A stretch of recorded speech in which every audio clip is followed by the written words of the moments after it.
បាទជម្រាបសួរពុកម៉ែបងប្អូនទាំងអស់គ្នាថ្ងៃនេះមកជួប admin ផ្សាយថ្មីម្ដងទៀតហើយនៅតម្រូវឆ្នោតខ្មែរប្រចាំថ្ងៃបងប្អូនទាំងអស់គ្នាអញ្ចឹងមុននឹងឈានចូលដល់តម្រូវរបស់យើង admin សូមឲ្យពុកម៉ែបងប្អូនជួយចុចជាវឬក៏ចុច subscribe ហើយកុំភ្លេចដាក់រូបកណ្ដឹងនៅក្នុង channel របស់ admin ម្នាក់មួយផងដើម្បីទទួលបានវីដេអូថ្មីៗហើយលឿនរហ័សតាមចិត្តគេមិនបាច់ចាំឆែករកអីយូរចំណាយពេលយូរអញ្ចឹងមុននឹងឈានចូលដល់តម្រូវថ្ងៃថ្មីយើងក៏เลยមកមើលតម្រូវថ្ងៃចាស់ជាមួយ admin ទាំងអស់គ្នាដែល admin បានដាក់កាលពីម្សិលមិញចូលតាខ្ទង់អងទេបងប្អូនទាំងអស់គ្នាចំណាយ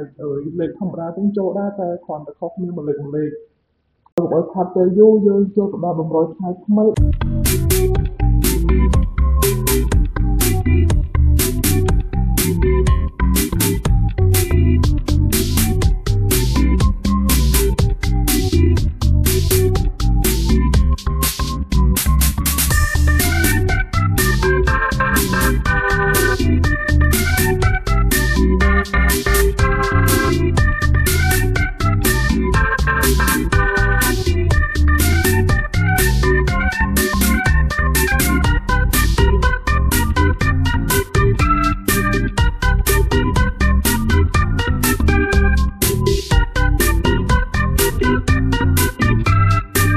បាទអញ្ចឹង admin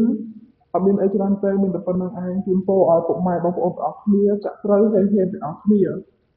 នៅវីដេអូក្រោយជាមួយ admin ទាំងអស់គ្នាបាយបាយ